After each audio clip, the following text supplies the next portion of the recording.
Okay, first video in a while. I have been battling illness, I'm afraid, so that's why I haven't been posting. I've had a chest infection for the last week, which has been a bit of a pain to deal with, but in this video we're looking at the 2026 Nations, and this is the preview for it. Now, we're going to start with Italy, and then we're going to work our way to the Welsh, who obviously were the champions in 2019. Now, Italy, the World Cup went better than expected. It was a pity they couldn't play their game against the All Blacks because of the typhoon Hagaris that came through Japan at the time. Obviously, Parise, Giraldini and Zani have all now decided to move on, although Parise may play in this Six Nations. His future is, this is his last international season.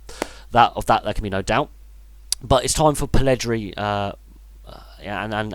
Tommy Allen and Carlo Canna and Minozzi, for example, to step up and be the next generation to lead this Italian team forward. Although this World Cup just gone, they did have their best World Cup performance ever. Their highest points total, the most tries scored, the least tries conceded. The South Africa game notwithstanding, they were actually a pretty good side to watch.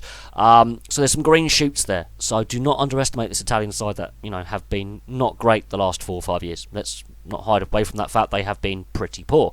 But this World Cup has given them a strong basis to move forward. It's up to that new generation to really step up to the plate, and when Parise does finally decide to hang up the boots and go with Giraldini and Zani and Castrogiovanni and all the others who've gone before him, this new generation can spur on some growth of the game. Then we get to Scotland. Scotland, I think, are, out of all the Six Nations that we're going to be looking at, Scotland had the worst World Cup. A lot of pressure on Gregor Townsend. There are some calling for him to be axed. There are others calling for a change of style. Now, Gregor Townsend is very keen to play this unstructured, chaotic style, and that's all well and good as long as the team are winning. They're not winning. They failed to get out the pool stages of the World Cup, and were pretty poor. The issue with Scotland is this: they are so inconsistent. They're so Jekyll and Hyde. The England game in the Six Nations shows that. The first half they were atrocious. The second half they were. If you were the opposition, you couldn't play against them. They were unstoppable. But unfortunately, they're like this too often in games and from game to game.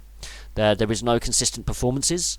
And while Finn Russell was a very expansive fly half and likes his bag of tricks and opening it up, sometimes you need structure, and their attacking game lacks structure. And defensively, when they turn the ball over, which happens quite a lot with Scotland, they're all 6s and 7s. So they need to have a bit more structure in their game. Gregor Townsend is the coach under the most pressure. Absolutely the coach under the most pressure. There are a couple of coaches who are obviously staying on after the World Cup, who are going to be here at this Six Nations again, and there's some new coaches coming in. But Gregor Townsend, one of those coaches that has stayed on after the World Cup, he's under the most pressure. If he has a real bad Six Nations, this could be his job on the line. I do believe when Scotland are playing well, they are brilliant to watch. They're free-flowing, they're fun to watch. Defensively, they're a shambles at times, and they overplay. They always want to play the miracle play. So watch Scotland to try and be a little bit more structured. I think that's where they need to improve. And their axis through 10.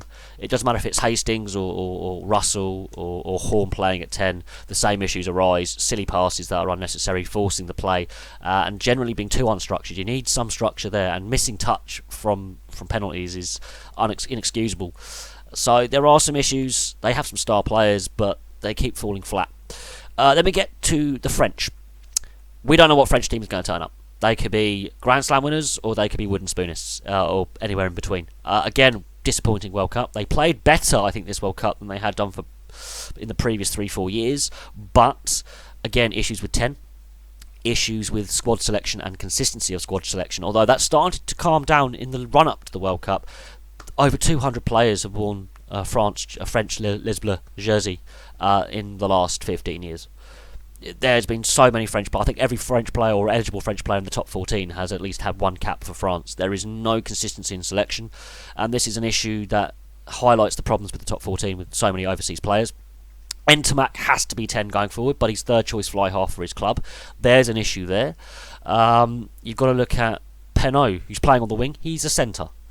There's another issue there, and there are some great young talented players, but they're also heavily reliant on those who qualify by residency, and heavily reliant on expats coming back.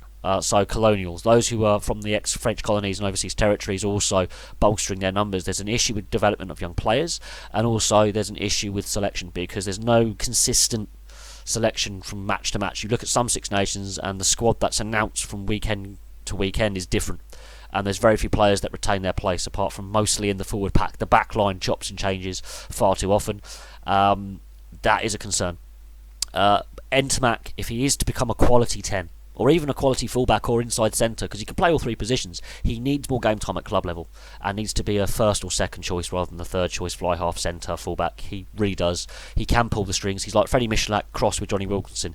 He can actually control the pace of a game like a Wilkinson and then have a box of tricks like Freddie Michalak. And they were two great fly halves of 15, 20 years ago.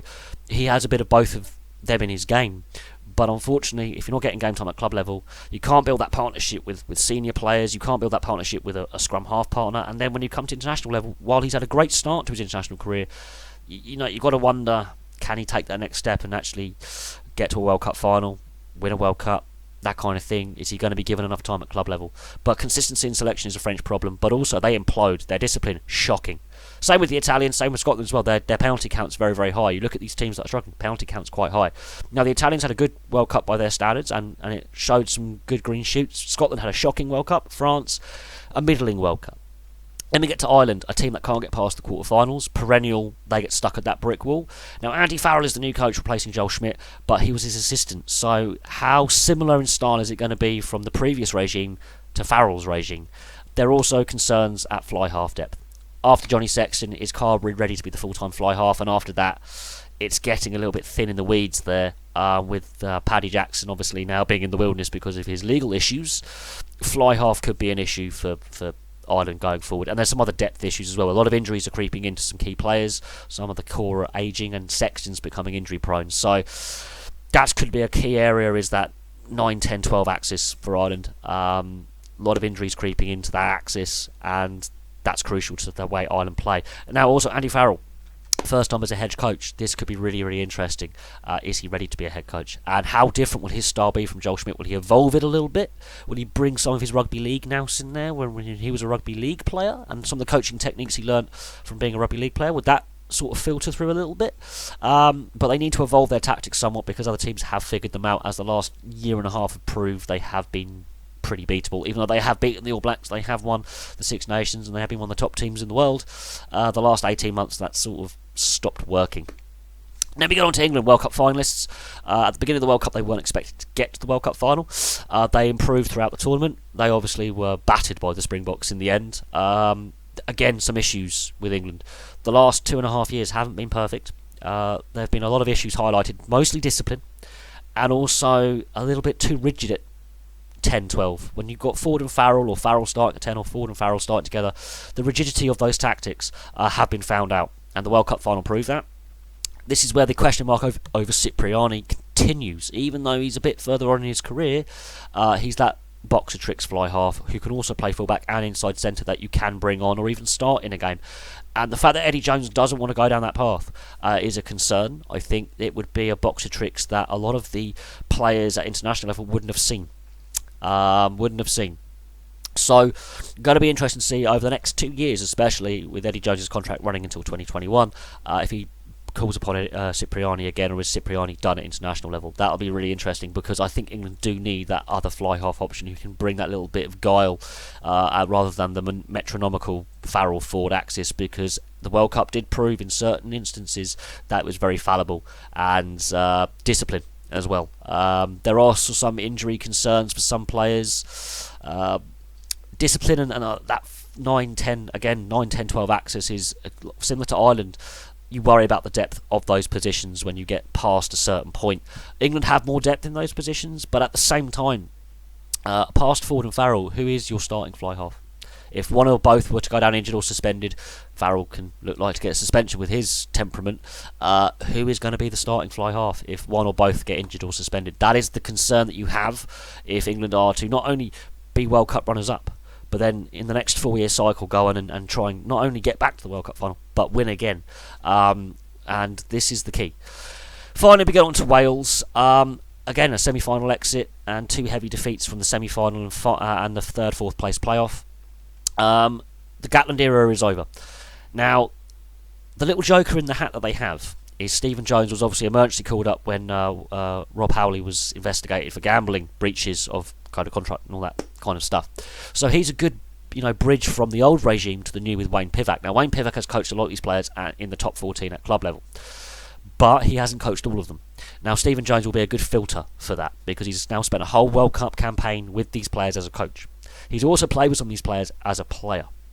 So Stephen Jones being in that dressing room as a coach is really helpful for Wayne Pivac. But we're going to have to see if the top 14 issues that the Welsh club game has with money continue to affect this national side. Also, the failure to get past yet another World Cup semi-final is going to hurt. Again, Wales were exposed with some frailties. They have some really exciting young players. I think all the Six Nations have some really exciting young players that have broken through or about to break through.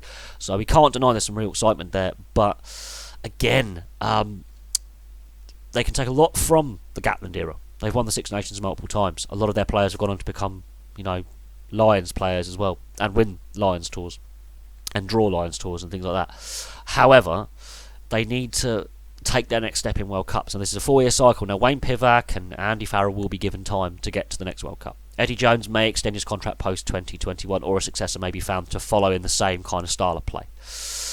Italy and France also have new coaches on the horizon, so there's a lot of going on. I think the coach under most pressure, as I say, is Gregor Townsend, with how Scotland's World Cup campaign was the worst out of the 6 for expectation, and where they actually finished up. They did not perform well enough. Some good young talents coming through, but at the same time there's concerns for all 6 teams. I think this Six Nations is going to be more open because of the amount of coaching changes and player changes, because some players have retired and other players are coming back from injury, so there's going to be some really interesting games. I can see all the teams winning games. I really can, and I can see it. No one winning a Grand Slam. I cannot see a Grand Slam in this Six Nations in 2020. That's something that I think we need to be aware of. I think it's the most open one we've had in a while. I do think the top 3 will probably be the Welsh, the English, and the Irish again. But the whole thing could be as jumbled as you like. I think Italy can win a couple of games. I think Scotland could actually be the weakest team here because of this World Cup disaster and the pressure being on Gregor Townsend and the squad of players that are eligible to play for Scotland as well. They really underperformed at the World Cup. A lot of issues to be asked about certain players' commitments and also the tactics that Scotland are employing. Italy, there's some green shoots there, but they are still technically on paper the weakest team, although they've got some very talented players as well who could light up any team. France, it's what French team gets selected. They need to have consistency of selection, although Ntamack at 10 was a breath of fresh air. France actually having a genuine 10 inside centre playing in the right position was beautiful to see, because they actually won games with him playing there. Ireland, have they been found out? Have they got enough depth in key positions which are a key axis for attack and defence? Same with England and same with Wales, ironically. I think all the teams have that issue with 9, 10 and 12 and maintaining a good axis and finding depth in those positions. So there we go. Most open Six Nations to come up. Thank you very much for watching. Place your thoughts below. Who do you think is going to finish where? And who do you think is the coach under the most pressure? Because I think it is actually Gregor Townsend. It could be Eddie Jones. Can he, keep the momentum going? Is it Andy Farrell because he's part of the previous coaching regime? There you go. Thank you very much for watching, and I'll have some more videos for you in the new year.